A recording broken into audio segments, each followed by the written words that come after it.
वरण भात भाजी पोळी हे सर्वांच्याच घरामध्ये जवळजवळ रोजच होते। अगदी साध्या सोप्या पद्धतीने आज आपण ही रेसिपी बनवतोय। भाजी वरण वेगवेगळं न बनवता एकत्रच जर बनवलं तर किती मस्त ना, वेळही वाचेल आणि पटकन होईल, शिवाय चविष्टही होईल। आता मी इथे सर्वात आधी 1 वाटी बासमती तांदूळ स्वच्छ धुवून घेतला। तो अर्धा ते पाऊण तासासाठी आपल्याला भिजत ठेवायचा आहे। 1 वाटी तूर डाळ घेतली, तीही स्वच्छ धुवून घ्यायची। त्यामध्ये आता 1 ग्लास पाणी घातले। 1 टोमॅटो घ्यायचा, तो स्वच्छ धुवून घेतला आणि यामध्ये कापून मी टाकून घेतलाय। हिंग घालायचे, हळद घालून कुकरच्या आपल्याला 3 ते 4 शिट्ट्या करून घ्यायच्या आहेत।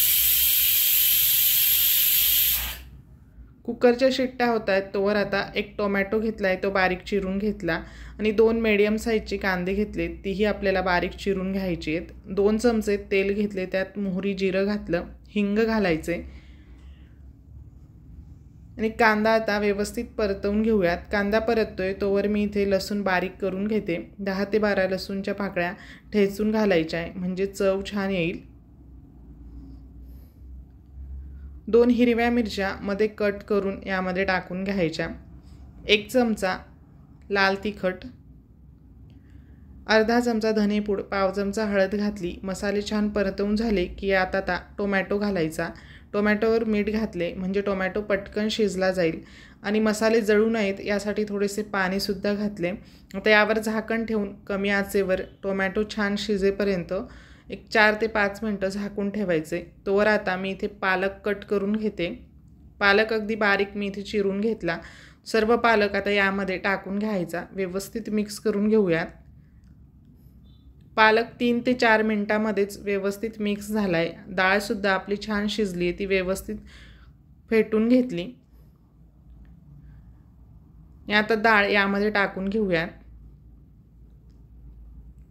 सोबतच एका पातेल्यामध्ये पाणीसुद्धा गरम करत ठेवलंय। गरम केलेलं पाणीच आपल्याला यामध्ये घालायचे, म्हणजे याने चव छान येईल। बघू शकता मस्त जसं टेक्स्चर आपल्या पालक वरणला इथं आलंय। अशा पद्धतीने हे पालक वरण किंवा डाळ पालक एकदा नक्की ट्राय करून बघा, खूप चविष्ट होते।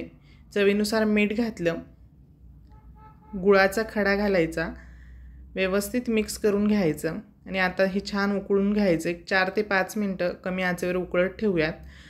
तर सोबतच आपण जिरा राईससुद्धा बनवून घेतोय। 1.5 चमचा इतका तेल घातलं, 1.5 चमचे जिरे घालायचे। जिरं तेलामध्ये छान फुलू द्यायचं। त्यानंतर यामध्ये थोडेसे हिंग घातले आणि ज्या वाटीने तांदूळ मोजून घेतला त्याच वाटीने मोजून 2 वाटी आणि वरती अगदी थोडेसे मी इथे पाणी घातलंय। चवीनुसार मीठ घालायचं। या फोडणीला छान उकळी येऊ द्यायची। त्यानंतर हा भिजवून घेतलेला तांदूळ यामध्ये टाकून घेतला। तांदळातले पाणी पूर्णपणे निथळून मगच यामध्ये तांदूळ घालायचा। कोथिंबीर घालून एकदा हलवून घ्यायचं आणि कुकरच्या 3 शिट्ट्या करून घ्यायच्या।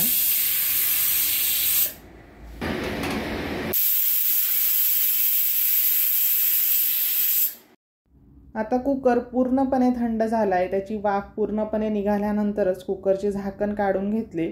बघू शकता मस्त मोकळा आणि सुटसुटीत असा आपला हा जिरा राईस इथे तयार झालाय। गरमागरम जिरा राईस आणि सोबत दाल पालक किंवा पालकाचे वरण आपले इथं तयार झालंय। तुम्हाला हवं तर याच्यावरून थोडंसं तडकासुद्धा देऊ शकतात। 2 चमचे तूप गरम करून घेतले, त्यामध्ये 2 लाल सुक्या मिरच्या, ठेचून घेतलेला लसूण आणि अर्धा चमचा काश्मीरी लाल तिखट घातले। तयार केलेला हा तडका त्या पालक वरणवर टाकायचा आणि मस्तच झणझणीत चमचमीत आणि चविष्ट असा आपला हा बेत इथे तयार झालाय। व्हिडिओ आवडला असेल तर व्हिडिओला जास्तीत जास्त शेअर करा। अशाच सोप्या रेसिपीज पाहण्यासाठी फॅमिली रेसिपीजला सबस्क्राईब करा। पुन्हा भेटूया अशाच एका मस्त आणि साध्या सोप्या रेसिपीसोबत। तोपर्यंत धन्यवाद।